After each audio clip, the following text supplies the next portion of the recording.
We're talking here with Dr. Ian Hale, who speaks all over the world, is a poet, is an author, who's about to tell us about his wonderful book, The Insider's Guide to Autism and Aspergers. Tell us about your book. It's a very funny story. I was talking to a friend of mine 2 or 3 years ago. We were just having a drink, and he mentioned that his granddaughter has autism, and he and myself and his wife talked about this over a number of weeks. And after that number of weeks, he turned to me one evening and said, Ian, you've got an awful lot to say about autism. You've told the two of us a great deal about it and about your own experiences, both professionally as a teacher and personally as someone who is very much on the spectrum. You've really helped our granddaughter. Why don't you try and help other people? I said, well, what have you got in mind? And he said, why don't you write a book about it? You've got a lot of words, so just write them down. And he said, I'll give you 1 year from today, and I'll bet you a pint that you don't do it. So if you do it within 1 year today, I'll buy you a pint. And that's why I sat down and started writing that book. And I did get my pint. Was it Guinness, though? That's the question. No, it wasn't. It was a Spanish beer, actually, which I happen to like. What's the name of the beer? Mahou, Mahou. Oh, nice. You work as an educational consultant, and what is the biggest roadblock you run into at an educational institution that you're trying to help out? Like, what is a big roadblock that you, Dr. Ian Hale, as an educational consultant, run into? Ritual. The concept of we've always done it this way. This is the only way that it can be done. People they're not open to ideas, and if one suggests something to them that's different, and this is particularly true, and I'll be particularly critical of England, the attitude there is that we have always done it this way, we always will do it this way, and anybody who suggests any different way is criticizing us, and therefore we regard that person as being hostile and not being a positive contributor. That no criticism or observation is treated as positive if it goes against what they've been doing for the last 500 years or however it might be. Closed minds.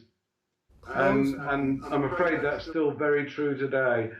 Teachers like Mrs. Crawford who are prepared to make the effort. And I remember another brilliant English teacher I had, Mr. Parfit, who was a mentor, and later on Mr. Hiscox when I was much older in high school. But they are few and far between. Now, unlike me, Ian, you've traveled all over the world speaking, consulting, lecturing. Tell us, because I don't travel much, and tell our audience what you've noticed about the attitudes toward neurodiversity among the different countries and regions you've traveled to. Is there a difference, or are they all the same? What do you think? There are vast differences. I've not had any experience. I mean, I have been to America, but not for more than well over 20 years, probably near 30 years. And I do want to travel and talk in America and research there as well, very much. Well, when you come to Florida, we'll go for a pint. Family. We'll go for a pint when you come to Florida. I would very much like to. I have good friends in Florida anyway. My business partner, David Burkhart of Alembic Enterprises, who is a total genius in every area. He lives in Miami-Dade, Florida, and I urge everyone to have a look at what David's work is. Well, you introduce him to me. I'm right in Fort Lauderdale. We're only about 40 minutes away. So, I will I will certainly do that, sir. I will. But so I can't speak for America, but yes, I've been to Scandinavia, to Sweden, to Norway, to Denmark. The attitude there is light years away from Britain. It is completely hands-on. They completely understand the vital part of a successful outcome for anybody who's of a different brain, that early diagnosis and early intervention are absolutely crucial. That they study it both educationally, socially, they study the genetics of it, they study the clinical medicine of it, that they provide an extraordinary amount of help in schools, that they provide benefits to make sure these people will never be short of money. The same is true in Switzerland. Holland are a good example of a very hands-on country. Germany are. Russia, Hungary, I've noticed as well, are very, very advanced in their attitudes and their treatment. The same applies to Romania, though I'm sure a lot of people will find that surprising. Estonia is another one of the ex-Soviet bloc countries, which is very go-ahead and is looking very much towards the coming tech revolution, the e-revolution, if you want, and is educating and looking at their different-brained people as part of the engine of that development. There are other countries, and I don't want to be sort of too rude, but there are countries, particularly in the Middle East and in other parts of the world, that regard it as a family shame, and somebody with autism will be or can be locked away for life. And that person will not be acknowledged as a human being. So that's the vast range of experience that I can tell you about, from the very good to the appallingness. I can only use that word, and discrimination against neurodiverse people. very And enlightening. I've met plenty of discrimination and negativity, and indeed when I was a kid, bullying, in England, and I know from the experiences of friends in America that they've suffered from bullying, and I know that a lot of different-brained people around the world do.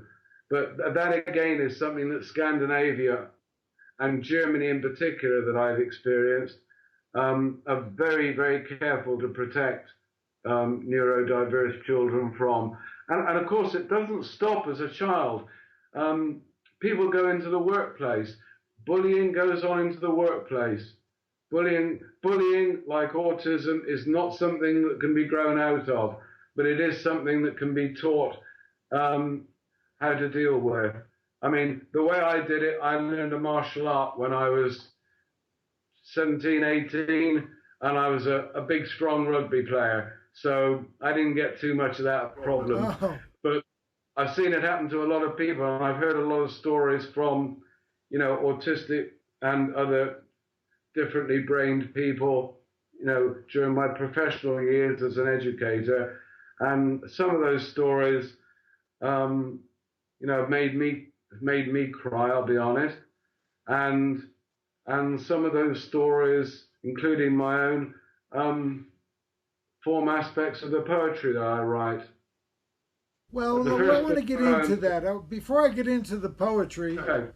because I played rugby for 10 years up in Boston, and when the Me teams from too. England would come over, they would kick our butts. It wasn't even a contest a lot of the time. What position did you play?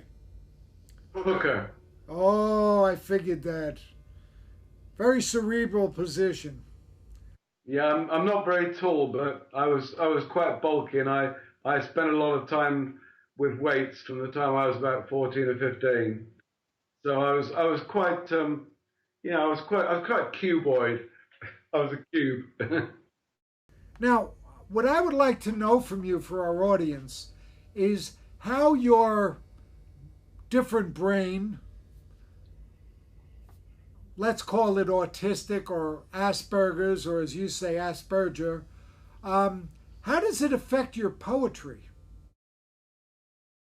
100%. If I wasn't what I am, um, my poetry would be different. The first book of poems that have been published now, and again, they're available as ebooks, paperbacks from, the usual distributors and online, and you Well, can hold order on, them. hold on. Tell The our first, the audience, first, tell our audience some of the names of these different works and your books and your poems. But why don't you tell us how people can find these things and find out more about you and your? Let's take a minute to do a commercial on you, because I want people oh, to thank know the names of the books, the names of the works, how they get you, how they find you. Let's go.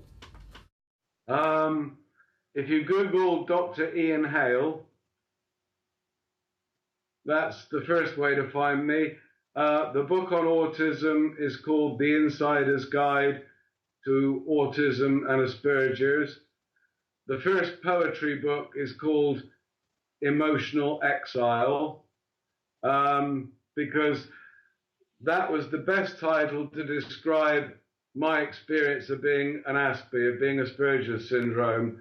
I've described the experience as like living inside a greenhouse. You can hear and see, the way people are living and interacting and everything with each other, and the door is there, so there's a little bit of communication, but at the end of the day, you're still an outsider, and that's why I've called the book Emotional Exile. And the second book of poems is called Dance with the Desert, and it was David Burkhart, the man I mentioned in Miami, who's designed and created the covers for those two books, the two poetry books. The cover for the autism book, which is again seriously striking, was created by a Mr. Stuart Watson, who lives near London now, who's simply the best graphics, Photoshop user, and general computer guy that I know and ever have known. And he's a brilliant man, brilliant young man. Dance with the Desert is less autobiographical than Emotional Exile. It's more wistful, I think, and it's more descriptive, and it's more about the natural world as well as about my inner world, but also my experiences and what people have told me of their inner worlds, whether they be different brained people or not. It's a gentler book than Emotional Exile, but they both had fantastic reviews from very, very important reviewers. One of them was kind enough to an English reviewer, in fact, for Dance with the Desert, compared me with Keats and T.S. Eliot. I can only say I'm extremely flattered. Wow. And currently, I'm trying to write the third of that intended trilogy, because the poetry books are supposed to be initially three, and I want to write a lot more poetry books. And the trilogy is called Journeys. So contacting me, www.iancHalePhD.com. That will take you to autism book, and Dr. Ian Hale, Emotional Exile, Dr. Ian Hale, Dance with the Desert, will take you to the 2 poetry books. And now, you see, your poetry and writing is being compared to T.S. Eliot, Keats, and I get compared to like the Three Stooges. I mean, there's a difference between us. Oh, you don't know what the Three Stooges are over there. That was in my childhood. That was a TV show with 3 funny guys who weren't too bright. I forgot about the cultural divide between us, you see. Oh no, but we did see those films on English TV. I've seen a couple of them, yeah. Okay. Yes, I favored Curly. Now, now, before we go, I wanted to ask you, what is one message that you would like all of our differentbrains.com viewers and listeners and readers, what is the one message that you, Dr. Ian Hale, would like to give them? When you come across someone with a different brain, try to find out how they communicate best. It might be they might play you a song that expresses their feelings. They might do shadow puppeting on the wall that expresses their feelings. They might sing. I'm a great believer, for example. I think one of the things that is really helpful, as far as I'm concerned at least, is to sing in public. I mean, I'm not saying it's good, but it's a wonderful hobby, and it helps with self-expression. Some differently brained people will draw, and I've met a number of those and express themselves that way. The secret, and what I want to get over to everybody, is that we are different, not inferior. That autism is not a disease. There is no cure. It's a different state of mind. It's a different perspective of the world, and it's as valid as anybody else's. And that includes anyone with a different brain, whether they be bipolar or schizophrenic or Aspergers or whatever else it is. They see the world from a different angle. Respect that, learn from it, as they will learn from you. So the plea that I shout out to the world: listening, tolerating, communicating, sharing. That's what I want to tell people. Very well said. We've been speaking with Dr. Ian Hale, and this is Dr. Hackey Reitman with another episode of Exploring Different Brains. Ian, it's been a great pleasure. Thank you so much for being with us. Oh, it's been a great pleasure for me to meet you, and a great pleasure to say hello to the viewers as well. It's been very, very enjoyable, and I thank you again for the opportunity.